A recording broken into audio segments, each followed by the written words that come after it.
Okay, good afternoon. So let's continue dito sa mga discussions natin. So this topic will be included sa midterm natin din sa second quiz. And these topic are included sa chapter 4, which is yung functions and systems of equations. Now under chapter 4, we have exponential functions, logarithmic functions, and systems of equations. And lastly, yung Cramer's rule. Naunahin muna natin yung exponential functions. Now, for the exponential functions, na merong base a is defined for all real numbers x, which is by f of x is equal to a raised to x, where yung a must be greater than 0 and a must not be equal to 1. Otherwise, kapag 0 yan, o kaya less than 0, or when we say a is 0, so yung magiging number natin will become 0. Or 0, a raised to any number is equal to 0. And a must not be equal to 1. Otherwise, magkakaroon tayo ng value ng 1 raised to any number that is equal to 1. Okay, so next. So let's evaluate the given f of x is equal to 3 raised to x, where a is f of 5, yung b, f of negative 2/3, yung c, f of pi, and yung d naman is f of square root of 2. Now, try natin i-solve yung letter A. So, yung function muna natin is equal to f of x is equal to 3 raised to x. Now, for letter A, f of 5 is equal to 3 raised to 5. So, that pag in-evaluate natin, that's equal to 2 for the 3. And for letter B naman, f of negative 2/3. So, pag in-equate natin, kaya sinubstitute natin yung value ng x dun sa 3 raised to x, we have 3 raised to negative 2/3. So, that will be equivalent sa 1 divided by cube root of 9. So, kung mapapansin natin dito, meron tayong radical sign. So, naka-cube root. So, if we take this answer as the equivalent value of f of negative 2/3, so pwede na rin itong maging value ng f of negative 2/3. Next, for letter C, we have f of pi, so that's equivalent to 3 raised to pi. Now, pag sinubstitute natin, or pag kinuha natin decimal number, so that's equal to 31.54. And for letter D naman, so we have f of square root of 2. So we have 3 raised to square root of 2. And now, if we were going to transform it to decimal number, or kung decimal number yung kukunin natin, we have 4.73. So, nasolve natin yung, or na-evaluate na natin yung function, which has a specific given value of x. Okay, next. So this time, we are going to draw the graph of each function. F of x is equal to 3 raised to x. And then, sa letter B is equal to, or f of x is equal to close enough in quantity raised to x. So, 1/3 raised to x. So, ano yung gagawin natin? So, i-align muna natin yung dito sa first column, we have value of x. And dito sa next column naman, we have yung f of x. Yung letter A is 3 raised to x. And sa sa next column naman, we have t of x is equal to 1/3 raised to x. Now, we're going to assign any values na pwede dito sa mga given functions. Now, let's start sa 0, sa negative 1, sa negative 2, up to negative 3. If we have 0, tas -1 sa papuntang -3, meron din tayong sa positive side na 1 to 3. So ito muna yung need natin consider para mahanap natin yung given yung graph ng function. If we let 0 as the value of x, ano makukuha natin sa f of x is equal to 3x. So that is equivalent to 1. F of x is equal to 1. Now, pag sinubstitute naman natin dito sa g of x is equal to 1/3 closed quantity x, we also have a value of 1. Now, for -1, f of -1 that is equivalent to 1/3. So pag in-evaluate natin, 1/3 yung lalabas. Samantala, dito naman sa g of x, we have 3 as a value of g of x. Next, if we consider -2, the value is 1/9. Pag sinubstitute natin yung -2 dun sa x, and further evaluating, we have 1/9. Likewise, kapag sinubstitute naman natin yung -2 sa g of x, we have a value of 9, positive 9. Pag -3, so that is equal to 1/27 sa f of x is equal to 3 raised to x. Then, -3, kapag sa g of x ang kinoconsider, we have positive 27. Now, if we have a value of x is equal to 1, positive 1. Now, f of x, sa first function natin, we have 3 as a value. Samantala, dito naman sa g of x, we have 1/3.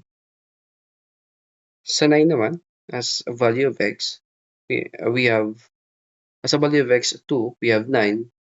Ito sa f of x is equal to 3 raised to x. Likewise, dito sa g of x, we have 1/9.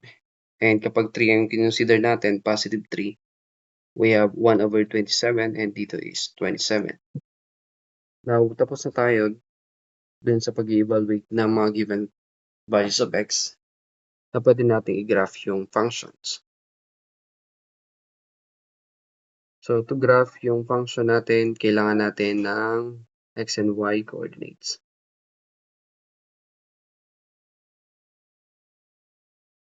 So, ito yung -1. Ito naman yung -2. And ito naman yung -3. Ito, positive 1, positive 2, and positive 3. So, since meron tayong 1/27, so pwede natin lakihan. Ito 1. Ito 5. Say this is 10. And let's say this is 20. Let's say that this is 30. Now, pag meron tayong f of x, if we're going to graph f of x is equal to 3 raised to x, umpisa muna natin dun sa 0, 1. So, 0, 1 is somewhere dito. And kapag sa -1, 1/3, so this is 1/2. So, -1/3, so that is below or just below of 1/2. So, yung 1/9 naman, so somewhere dito, sa baba ng 1/3. And yung 1/27, so somewhere dito. Ito yung mga points natin. Tapos, if we consider the positive side, so 1, 3. So, 1, 2, 3. So, somewhere dito yung 3. Okay? Tapos, 2, 9. So, somewhere dito yung 2, 9. Just below 10. And last one is yung 3 to 27. So, somewhere naman dito yung 27. Now, pag kinonect natin, ang magiging connection yan is pag ganito. So, draw lang natin yung line and connect hanggang dun sa hanggang dito sa so, yan. So, burahin natin. Okay, mabubura lahat. So, saglit lang. So, ayan. Sige. So, we have the graph behaving as like this. So, meron tayo. So, this is f of x. Then, the next graph is g of x. So, we have 0, 1. Somewhere din dito yung first point natin. Next, 0, 1. Consider natin yung negative side o yung positive side. So, 1 and 1/3. Next, 2. Tapos, 1, 9. And last one is 3 and 1/27. Tapos, yung sa negative side naman, we have negative 1 tsaka 3. So, negative 1 tsaka 3. So, dito yan. Somewhere yung negative 1 tsaka 3. Tapos, yung isa is negative 2 tsaka 9. So, negative 2 tapos 9. So, somewhere lang dito sa may baba ng 10. And likewise, yung isa naman negative 3 tsaka 27. So, ibaba lang natin ng konti. So, there's 27. So, if we try to connect those points, so mapapansin natin na it behaves halos parehas dun sa f of x. Halos parehas dun sa f of x. So, kung ayusin natin ng konti, so ito yung magiging graph ng g of x. So, yan. So, kung titignan natin, g of x is equal to 1 or 1/3 closed quantity raised to x. So, that's equivalent to 1 divided by 3 raised to x. And also, 1 divided by 3 raised to x is equal to 3 raised to negative x. So, therefore, that is equivalent to f of negative x. So, we could have obtained the graph of g from the graph of f by reflecting in the y-axis. Parang reflection lang nung g of x yung f of x. Okay, next. So the natural number or natural exponent or exponential function, when we say the natural number e, so that is equivalent to 2.718 or 2.72. The number e is defined as the value of or the value that 1 plus 1 over n closed quantity raised to n approaches as n become large. Now, in calculus, this idea is made more precise through the concept of limit. Now, the table shows the values of the precise 1 plus 1 over n closed quantity raised to n for increasingly large values of n. Now, it appears that, kung mapapansin natin, yung mga values of n habang lumalaki, so papunta tayo dun sa value of 2.72.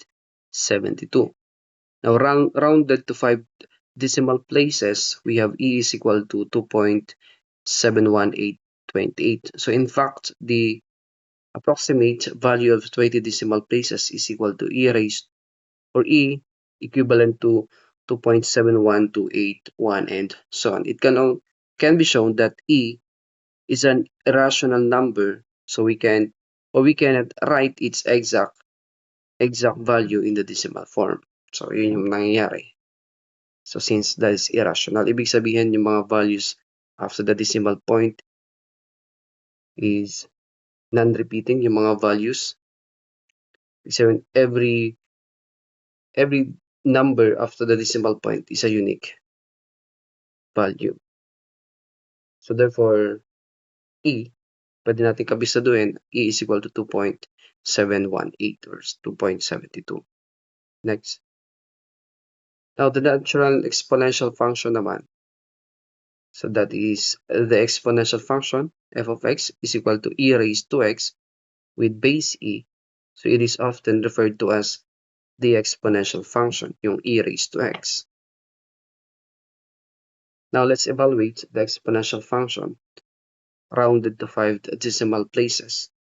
Now, pag in-evaluate natin yung e raised to e, so ano yung value na makukuha natin? Sige nga pa. So, I leave it to you na lang yung mga values na pwedeng makuha dito since nasa calculator lang yan. Okay? E raised to 3, shift, halimbawa, sa calculator. Dun sa, say, kung 0, tapos meron kang e dito sa labas, sa calculator, shift 0, so lalabas yung e. Then,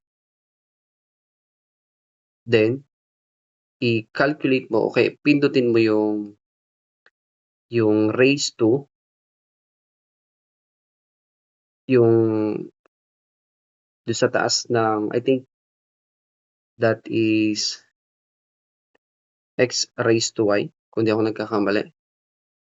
Pero kung iba yung model ng calculator nyo, shift pa rin naman yung gagamitin para lumabas yung exponent. Kaya makapagsulat ka ng exponent, let's say 3, para makuha mo yung value ng e raised to 3. And likewise, dito sa letter B, you just need to type 2 multiplied by e raised to negative 0.53 and e raised to 48 para makuha mo yung mga values rounded to 5 decimal places. Okay, so next. Graphing the exponential functions. So sketch the graph of each functions, then state the domain, range, and the asymptote. Now, if we're going to graph the given function, g of x is equal to 3 multiplied by e raised to 0.5x. So yung f of x is equal to 3 multiplied by e raised to 0.5x. Now, ano yung mga possible values ng x na pwede natin consider? We can also consider the values of x. Halimbawa, yung kanina, nag-start tayo sa value ng x sa 0. So, pwede natin consider yung negative 1, negative 2, negative 3, and sa positive side naman, we have positive 1, 2, and 3. Now, para mahanap natin yung f of x. So, yung f of x natin is equivalent dun sa 3 times e raised to 0.5x. Now, pag sinatitute natin yung mga values ng x, ang lalabas sa negative 3 is 0.67. Sa negative 2 naman is 1.10. And sa negative 1 is 1.82. And sa 0 is 3.0. And sa 2 is 4, sa 1 is 4.95.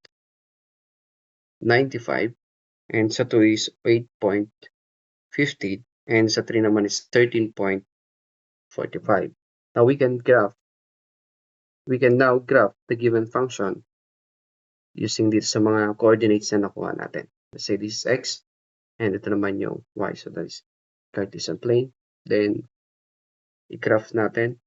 So ito yung positive 1, 2, and 3. Ito naman sa left side, negative 1, negative 2, and negative 3. So ano yung pinakamalaking value dyan? Say this is 1, and this is 5, and this is 15. So we have 13.45 as the biggest value. So itansyahin na lang natin para mag-graph natin na bias. So we have negative 1. Tapos ang value niya is 1.82. 1.82. So somewhere dito yung negative 1 tsaka 1.82. Negative 2 is 1.1. Negative 2 is 1.1. Okay, so somewhere dyan. And yung naman, yung negative 3 is 0.60. Kung ito yung 0.5, this 0.67. So tansyahin na lang natin. So that's 0.67. It is 1.82. Now, yung other value, 0, tapos 3, So 1, this is 5, and this is 15. Now, pag kinonsider natin ibang points, 0, 3, 1.45, 2 and 8.15, 3 and 13.45. So ito yung 0, 3. Ito naman yung 1 and 4.95. And ito naman yung 2 and 8.15. Likewise, ito din yung 3 and 13.45. Now, pag kinonect natin yung mga points na consider based sa mga values of f of x and the x values, so ito yung magiging graph natin. Now, kung titignan natin ang magiging asymptote natin, kung i-graph ko ulit. So, kung ito yung graph based dun sa g of x, now ito, since kung papansin natin, yun yung magiging x or asymptote nung given f of x or g of x, which is yung asymptote natin is the x-axis. Since magkakaroon tayo ng values of x or value of x, kung saan yung g of x will become 0. Therefore, the domain, ang magiging domain natin is all set of x or values of x such that x belongs to real number. Likewise, yung range natin is between the interval 0 and papunta dun sa positive infinity. And the line y is equal to 0 is the horizontal asymptote. And the line y is equal to the horizontal asymptote. So yung y is equal to 0 is yung x-axis. Y is equal to 0 is the x-axis. Okay? Now, okay na tayo sa example number 2. Let's proceed. So, punta naman tayo sa logarithm or logarithmic functions. Based on the definition of the logarithmic function, let a be a positive number with a must not be equal to 1. So the logarithmic function with base a, denoted by log with the base a, is defined by log of x to the base a is equal to y. So that is equivalent pag transform natin sa exponential form. So yung magiging base natin is yung a, as the exponent is y, and that would be equals to x. So log of x to the base a, again, is the exponent to which the base a must be raised to give x. Next. Now, meron tayong common logarithm. Logarithm with base 10 is called common logarithm and is denoted by omitting the base. Ibig sabihin, kapag hindi na pinakita yung base 10 dyan, ibig sabihin automatic, yung log of x natin is naka-base 10. Likewise, kung meron tayong integer, about 1, 2, 3, 4, this is automatic is divided by 1. So, ito lang yung mga coefficient na hindi na pinapakita kapag meron kang number. Likewise, kapag meron kang x, x squared, x cubed, and so on. So, yung x natin is naka-raise to 1 since wala nang binanggit or wala namang diniscuss o kaya sinabi na that is a raised to 2. So, ito yung x squared. Ibig sabihin, define yung 2 doon as an exponent of x. Likewise, pag x raised to 1, kahit hindi mo na siya ipakita, you have x raised to 1. So, ibig sabihin, kapag hindi na pinakita yung 10 as a base, that is automatic. log of x base with the base 10. So therefore, log of x is equal to log of x to the base 10. Now, for example, logarithmic and exponential forms. Na ita-transform natin yung logarithmic to exponential form so that yung equivalent equations nung magiging exponential form natin once given yung logarithmic form. If one is true, then so is the other. So we can switch from one form to the other as in the following illustrations. For example, log of 10 or log of 100,000 to the base 10 is equal to 5. To transform dun sa exponential form, 10 raised to 5 is equal to 100,000. Again, yung base natin is 10. Yung 5 will become the exponent and 100,000. Yun yung magiging sagot ng 10 raised to 5. Likewise, yung 2 raised to 3 is equal to 8. 2 raised to negative 3, that is 1 divided by 8. And 5r is equal to s. Next, for example, naman ito, evaluating logarithms. For letter A, we have log of 1,000 to the base 10 is equal to 3. Because yung 10 raised to 3 is equal to 1,000. Yung log 32 to the base 2, so we have 2 as a base and 5 as an exponent, so this is equal to 32. Yung log of 0.1 to the base 10 is equal to negative 1. Since 10 is the base, so negative 1 is the exponent, and we have 0.1. Yung log of 4 to the base 16 naman is equal to 1 half. 16 raised to 1 half, or square root of 16 is equal to 4. For the properties of logarithms, so for property number 1, log 1 to the base a is equal to 0. Ibig sabihin niya, we must raise a to the power of 0 to get 1. Likewise, yung number 2, pag meron tayong same base and kung ano yung logarithm na pinapahanap, so that's equal to 1. We must raise a to the power of 1 to get a.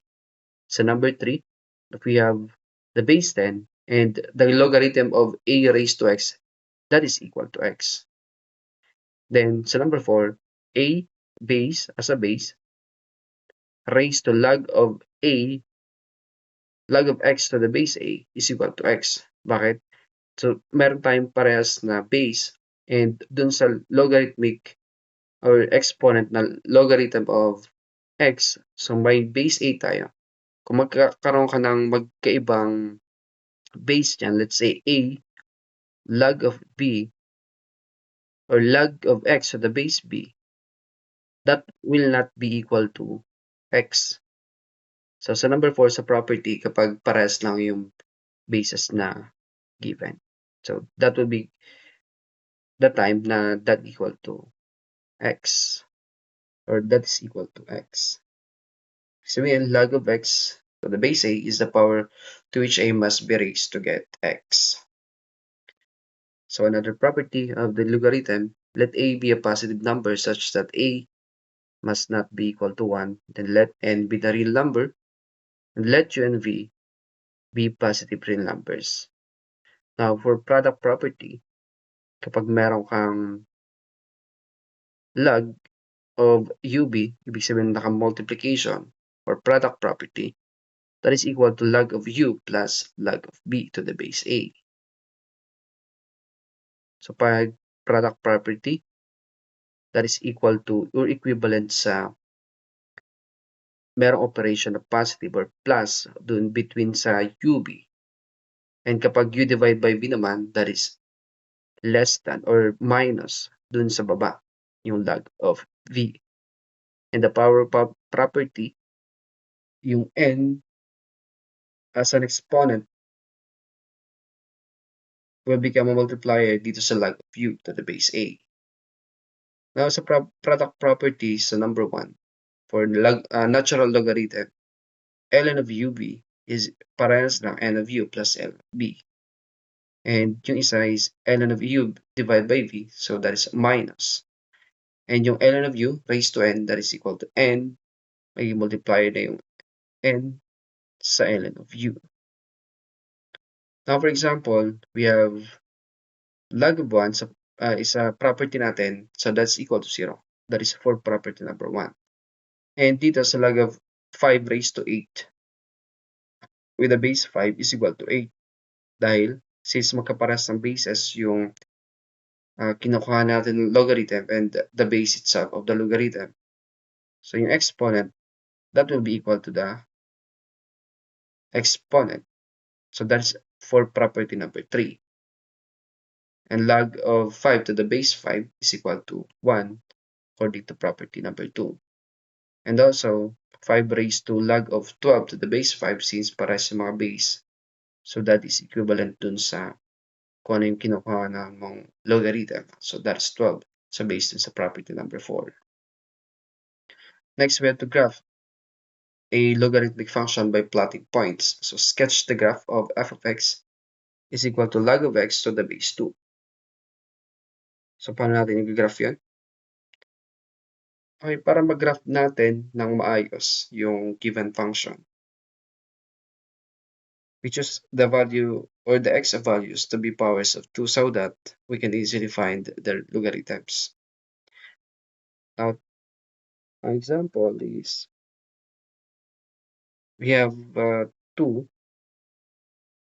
raised to 1 or 2, then 2 raised to 2. Next, we have 2 raised to 3. And below 2, we have 1, 2 raised to negative 1, 2 raised to negative 2, 2 raised to negative 3, and 2 raised to negative 4. So, ito yung magiging values of x natin.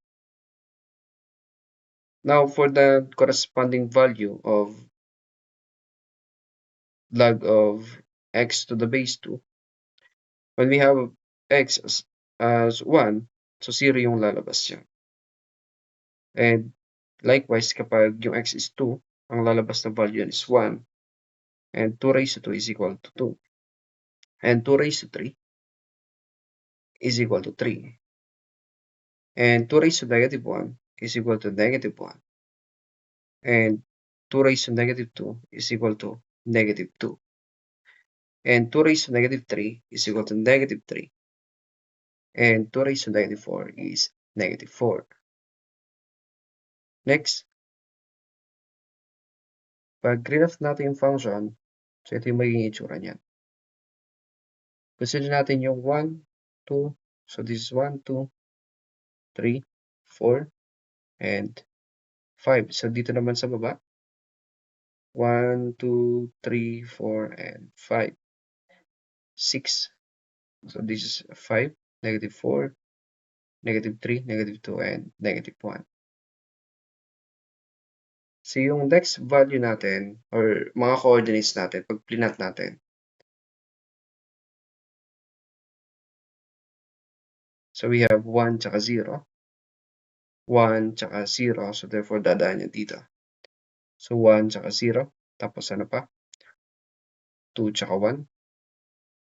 So yung y is 2. Sige, this is 1, 2, 3, 4, 5. Again, 2 tsaka 1. So this is 2 and 1. Next, 2 raised to 2. So that is 4. So 4 tsaka 2. So ito yung 4, 2. 2 raised to 3. So that's equivalent to 8. Padagdagan natin to. 6, 7, 8. So yung y is equal to 3. So andito yung 3. 8 tsaka 3. Next, we have 1 over 2. So somewhere dito yung 1 over 2.5. So that's equivalent to negative 1. And 2 raised to negative 2. So mas maliit. So ilapit lang natin ng konti. And yung isa naman is mas malapit. So negative 1, negative 3, tsaka negative 4. So banda rito. So pag kinonect natin, so ito yung magiging graph ng given function. So kung titignan natin yung f of x, ang magiging asymptote niya is yung x-axis. Yung x is equal to, yung equation is x is equal to 0. This is y-axis. So ito yung asymptote.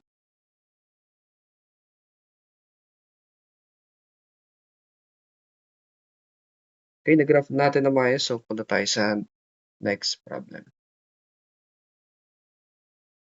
Now for next example, we have to expand logarithmic expression. For letter A, log of 5 x cubed times y. So letter A.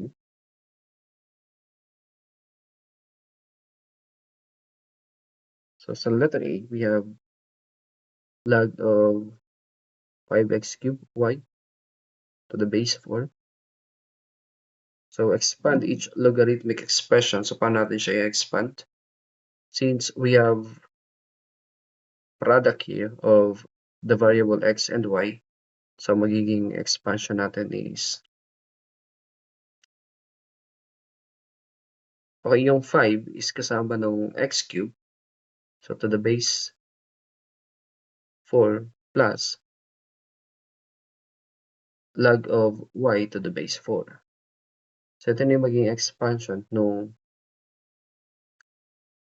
letter A. Sa letter B naman, ln of square root of 3x minus 5. So divide by 7. Pag in-apply natin yung property para ma-expand natin. So ito, meron tayong ln of square root of 3x minus 5.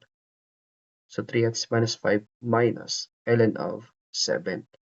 So ito na yung magiging expansion ng letter B. So sa example number 5, okay, pag kinondense natin, ibig sabihin, kukompress mo lang, okay, ibabalik mo siya doon sa original na equation, kaya expression. So number 5, letter A, we have 1/2 log of x plus 3 times log of x plus 1. Na yung 1/2 log of x, so pwede natin gawing exponent yung 1/2. So log of x raised to 1/2. So since addition yung ating operation, magiging product pag binalik natin based dun sa property. So meron tayong x plus 1/2 raised to 3. So ito na yung condensation nung example number 5, letter A. So sa letter B, 2 ln of x plus 2 minus ln of x. So since negative yung operation natin dito, pag binalik natin sa original expression, it will become a division o kaya maging denominator yung ln of x and yung 2 ln of x plus 2 is magiging numerator. So ibalik lang muna natin yung 2 as an exponent of x plus 2. So therefore, x plus 2 squared divided by x. So ito na yung magiging condensation of letter B. Now for letter C, 1/3 multiplied by log of x to the base 2 plus log of x plus 1 to the base 2. Now to condense, ang magiging sagot natin is 1/3 multiplied by log of x times, so log of x times x plus 1. Yan. Then to the base 2. So ito na yung magiging sagot natin for letter C. Next naman for natural logarithm. Okay, natural logarithm. So the logarithm with base C is called natural logarithm and is denoted by ln. ln of x is equal to log of x to the base e. Now to transform to exponential form yung ln of x, is equal to y. So that would become e raised to y is equal to x. Na ito yung magiging basis natin to transform kapag meron tayong natural logarithm. Next, meron tayong mga properties of natural logarithms. For property number 1, if we have a natural logarithm of 1, that is equal to 0, and ln of e is equal to 1, and ln of e raised to x is equal to x, and ln of, or e raised to ln of x, that is also equal to x. Now, itong mga property na to is gamit na gamit pag nasa calculus ka, or calculus 1, or maybe nasa differential equation ka ng mga subject or higher maths. So, importante pa rin na kabisaduhin itong mga properties. Kasi once na hindi natin naalala yung mga properties na to, hindi natin masosolve yung mga problem na possible na ibigay during exam or even sa mga examples. Okay, next. Okay, for example, evaluating the natural logarithm. Pag in-apply natin yung property with the definition of natural logarithm, pag meron kang ln of e raised to 8, yung exponent mo dyan, yan ang equivalent ng given problem. That is based sa definition of natural logarithm.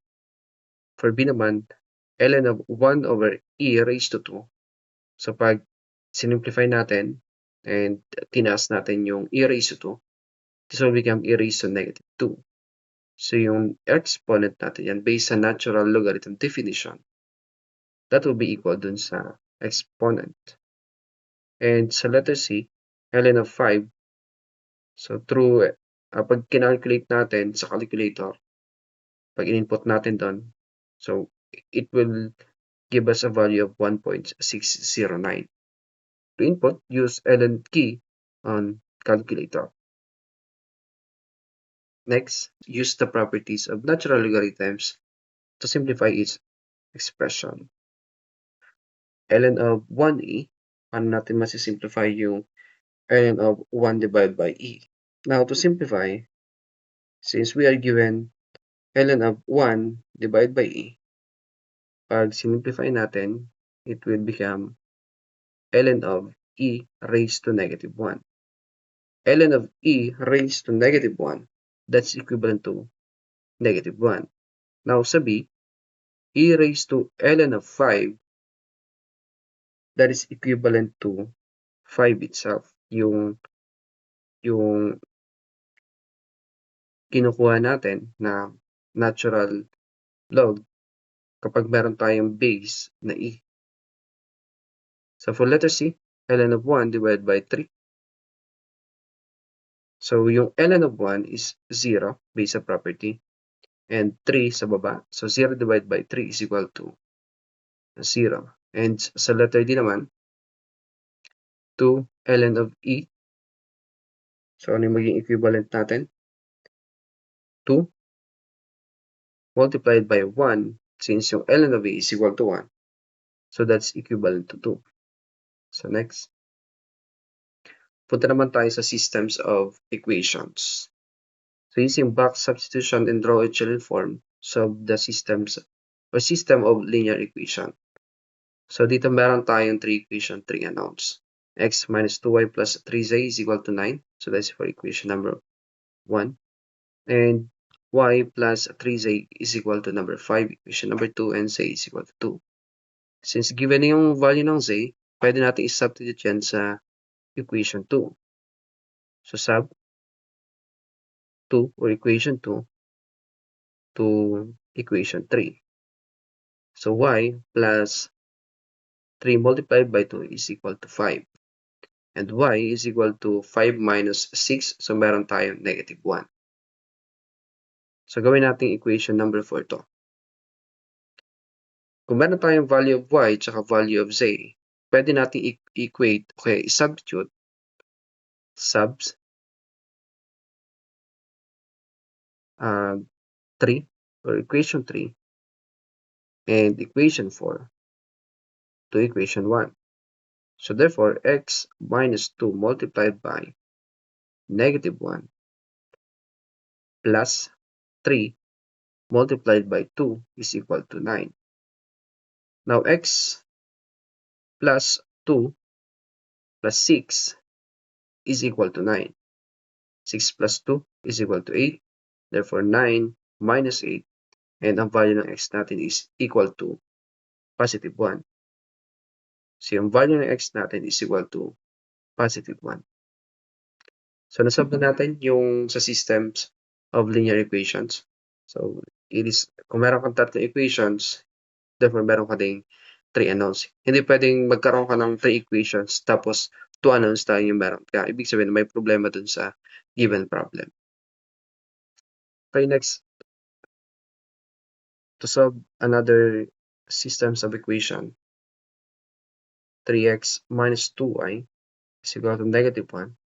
Gawin natin itong equation number 1 para ma-label natin na maayos. Then x minus y is equal to 0 as equation 2. So therefore, para magamit natin yung row operations to solve a system, we have to multiply 2 sa equation 2. So 3x minus 2y is equal to negative 1. So i-multiply natin ng 2 yung equation number 2. So we have 2x minus 2y is equal to 0.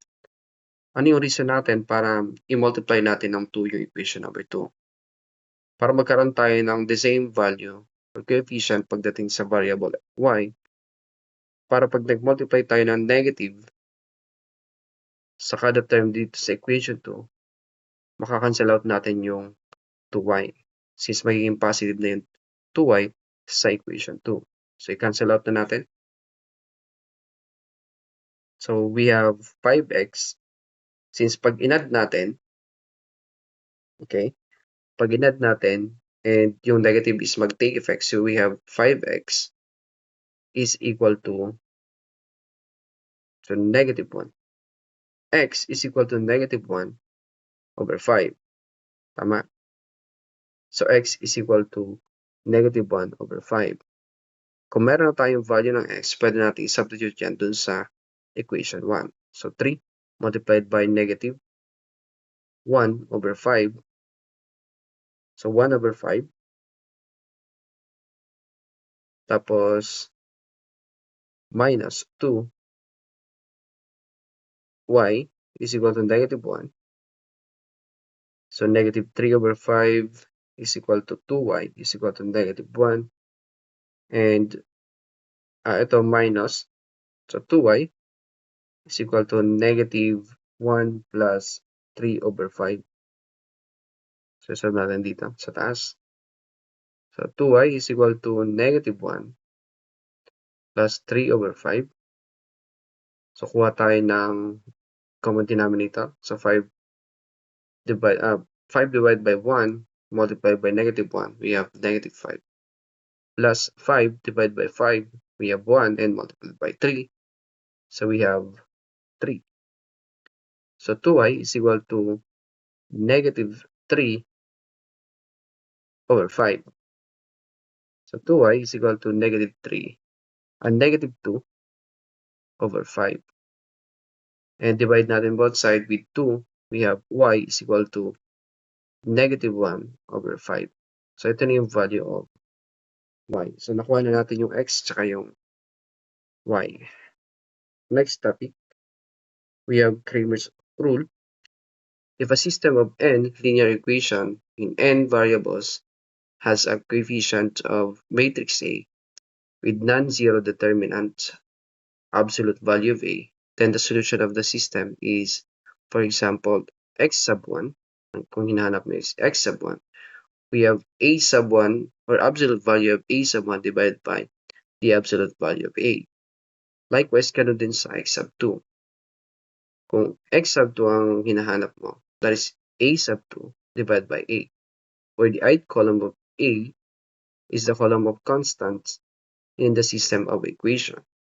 If the determinant of the coefficient matrix is 0, then the system has either no solution or infinitely many solutions.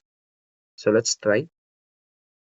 Okay, for example, use Cramer's rule if possible to solve the system. So ito yung given na equation.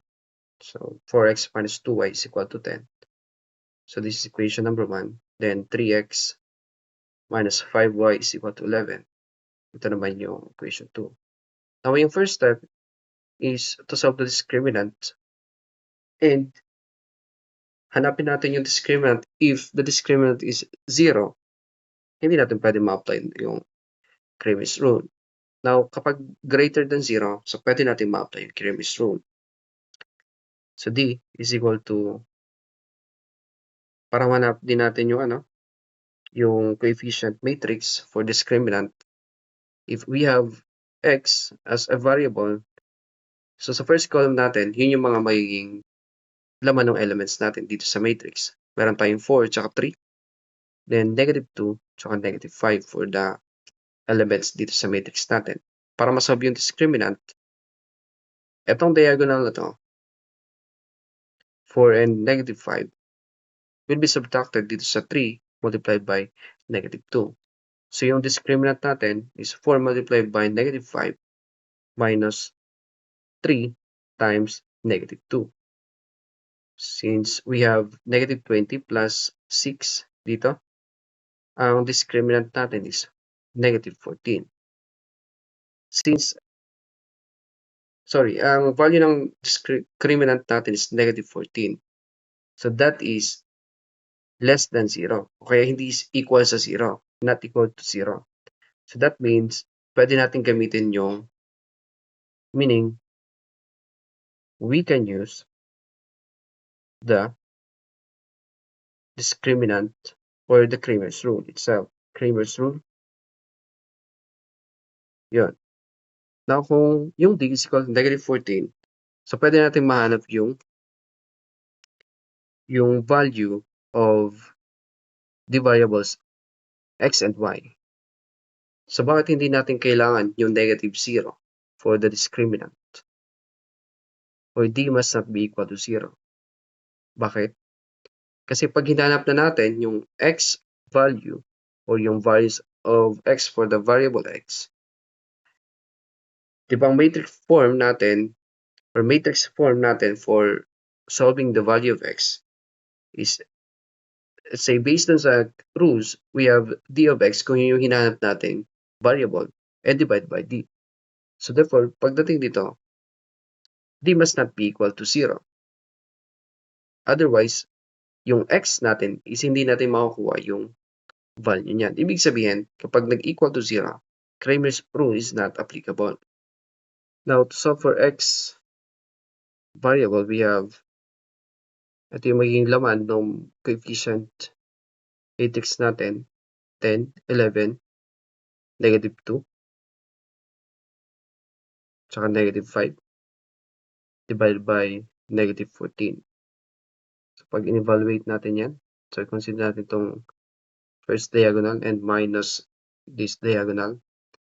So, we have negative 5 times 10 minus negative 2 times 11.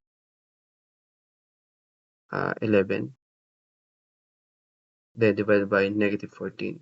So, is equivalent to negative 50 plus 22 and divided by negative 14. And we have negative 28 divided by negative 14. That's equivalent to 2. So, yung x natin is equal to 2. Samantala, yung y naman is,